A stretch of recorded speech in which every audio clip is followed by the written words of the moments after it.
We got a Feh Channel info drop yesterday, so I want to talk about some of the things that got announced. Nothing super crazy this time, but we got some nice updates coming very soon. Feh did talk about some of the events upcoming for Golden Week. If you're not familiar, Golden Week is a week in Japan where a bunch of holidays take place, so usually Japanese gacha games tend to celebrate with some free rewards. It generally is around the first week in May, but Feh will be celebrating right now. You can log in and get some of these rewards right away. First up is the daily login bonus. You can get up to 100 of each kind of dragon flower, 50 sacred coins, and 50 heroic grails. All you gotta do is log in for enough days. Next up, we have 4 Hero Fest banners, one for each of the previous Choose Your Legends lineups. Hero Fest includes a 5% focus rate for 5-star heroes, which is really nice, but it does still have other non-focus 5-stars as well. Very good time to summon if you wanted any of these Choose Your Legends units. If you weren't planning on summoning, then you can still test your luck because we can get up to 5 first summon tickets for completing very simple Golden Week quest. 5 tickets per banner, plus the free summon means 24 free summon opportunities. Next up, we got Feh's quiz event happening on Twitter. If the community can answer 5 questions out of 7 over the event, then everyone will get 10 orbs and 150 divine codes part 2. Shouldn't be an issue for the most part. Last, there are a couple things that weren't specifically mentioned by Feh in the video, but are listed in the notifications. First, there is double XP and SP. These will occur from Monday to Thursday. From Friday to Saturday, we will instead get quintuple XP and SP, so very good time to train up any units you got. Days may vary depending on your time zone. Next, if you're planning to spend some money like I recently did, you can now purchase some nice Golden Week orb packs. We have 4 selections to choose from this time. From left to right, first is a very basic Golden Week orb pack, 12 orbs for $4. Second, we got the Golden Week ticket pack, 48 orbs for $24, and you can also get an extra first summon ticket for the CWL4 Hero Fest. Third is the Silver Spectre orb pack, 77 orbs for $40, and you can get 100 heroic grails plus a Winter Sothis. If you really want Winter Sothis, this is a guaranteed way to get one, and she also comes with Distant Counter, Special Fighter, and Threats Attack and Res 3 for foddering. These first 3 packs can be bought 2 times each. Last up is the Dragonflower pack, 143 orbs for $75, same value as the most expensive orb bundle in the shop, but you also get 120 of each type of Dragonflower on top of that. Unless you really just like Dragonflowers, this is mainly just a small bonus if you're making big orb purchases in the first place. I wish I knew about some of these before inserting my credit card into my phone to get all these new Secret Stones units. Moving on, we got teased with the next legendary hero who should be out soon. It's going to be legendary Sigurd, and we basically saw his whole kit. He is a sword cavalier, and we could figure out his stats from the trailer. He is paired up with legendary Self, so you have to subtract the paired bonus stats. I believe Sigurd should have 41 HP, 41 attack, 23 speed, 37 defense, and 26 resistance. This Sigurd is a lot slower than his original form, but he also has a lot more resistance and attack to work with. You can kind of make out that he still has Crusader's Ward as his B skill, and his other passives look like Fatal Smoke, making its first return, and I believe he will introduce the attack and defense catch for A skill. For his unique sword, Sigurd has the Hollow Tearfing, accelerated specials, and if the foe has more than 75% HP, grants plus 5 to all stats, Sigurd gets a follow-up attack, and if he initiates combat or is facing a ranged foe, Sigurd reduces damage from the foe's first attack by 40%. Very strong sword. Sigurd gets to double with his very high base attack, and when initiating he gets damage reduction. He also can still pair it with Crusader's Ward, which reduces second hits from ranged attacks by 80%. This means Sigurd kinda doesn't want to run DC, although you can always use something else since he'll run DC just fine with his stats and a free follow-up attack.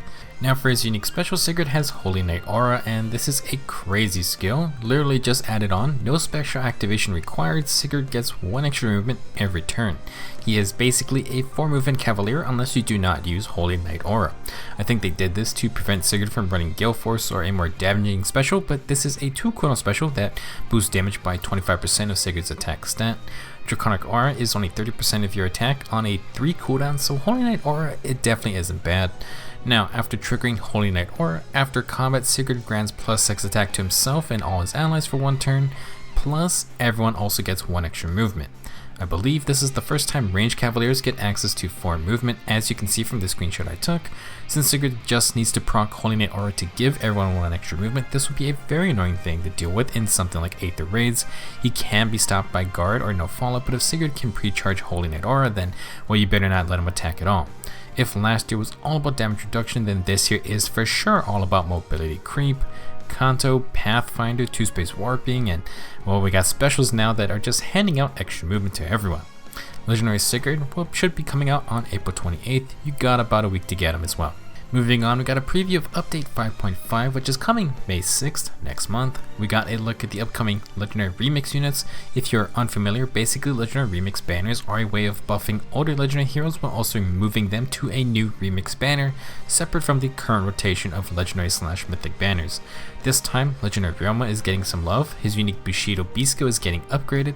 It will now give Ryoma the ability to neutralize flyer effective bonuses. This is really good because Ryoma has Raijinto, his distant counter sword, but DC with no shield on a flyer is kind of not the best, and Ryoma does not have very high defense or resistance. They also actually changed how Bushido works at its core. Originally it used to give plus 10 damage on special trigger. Now Ryoma just gets plus 7 damage on every attack. Last, Bushido gives our Swordmaster Lobster the dodge ability, up to 40% damage reduction depending on how much Ryoma outspeeds his opponent.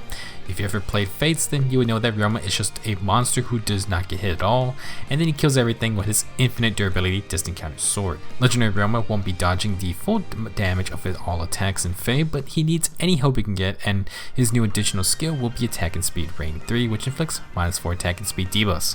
While this is a good C skill, no doubt, I'm surprised it didn't go with Casual Stance 3, since this Ryoma was the only one to have the skill for years, and now that it's actually usable, they don't give it to him. I guess they figured Attack and Speed Rain is more flexible for player phase and enemy phase tactics, and the same goes for Bushido too. Raijinto is not bad, it's just awkward for Ryoma as a flyer without the greatest defensive stats. Now, he gets a bit of help if you want to play with a DC flyer, and you can just exchange it out for a fun inheritable sword if you really wanted to. Bushido 2 is a great B skill upgrade, and I don't know if this is the last buff for Legendary Ryoma. Remember, he shares Raijinto with the OG Ryoma, and if Intelligent Systems finally caves in and gives DC weapons refines, then I don't see why Legendary Ryoma can't also pick up the same refine. We'll just have to wait and see. Next up is Gunnthra. She is a green mage cavalier whose Blizzard Tome was the very first weapon to get the effect that boosts attack based on the total number of debuffs on the enemy. They are reinforcing this effect with her new Chilling Seal 2. Now at the start of the turn, inflict -7 to all stats on the foe on the enemy team with the lowest defense through their next actions. Additionally, inflict -7 attack and res on foes within 2 spaces of that lowest defense enemy. Wow, not only does Chilling Seal 2 improve its debuffing on its original target, but now it applies an AoE debuff around that foe as well. Basically, if you're in any kind of grouped up formation, Gunnthra will extend her debuffs to a lot of other units. One enemy will get the full -7 debuffs, and everyone nearby gets -7 attack and res. With Blizzard and other similar weapons, this is an amazing way to apply debuffs to get that extra damage. They are trying to make sure that Gunnthra gets some respect as the first one with this effect, and she'll be a great core to any heavy debuffing team.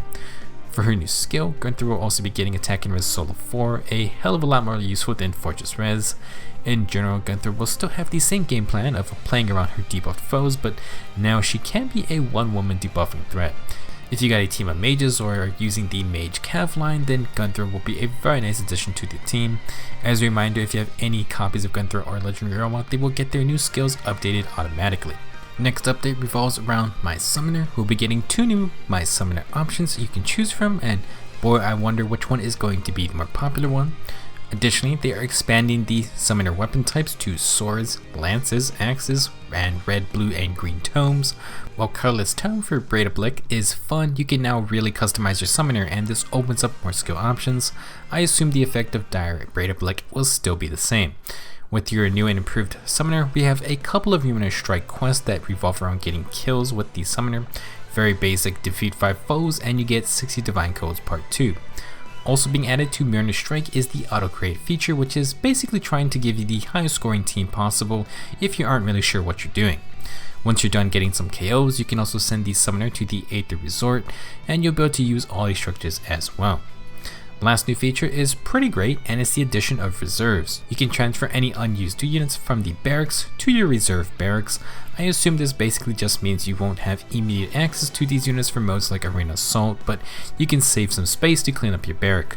For those that refuse to expand their barracks size, well, it's gonna pay off because we will get 10 reserve barracks, each with 100 spaces each.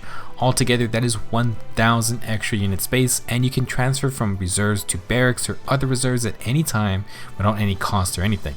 For those wondering the point of this, instead of just giving everyone 1000 extra barrack space, I would think of it like having a way to organize your barracks a little bit easier.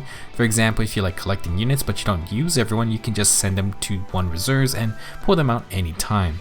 I like to save at least one copy of every unit in case they get a fun refine, or I just feel like using them. So for me, I can now put those unused heroes in the reserves and clean up my regular barracks. I also like saving 3 to 4 units with good boons for the same reasons, so I can also store those guys away for later.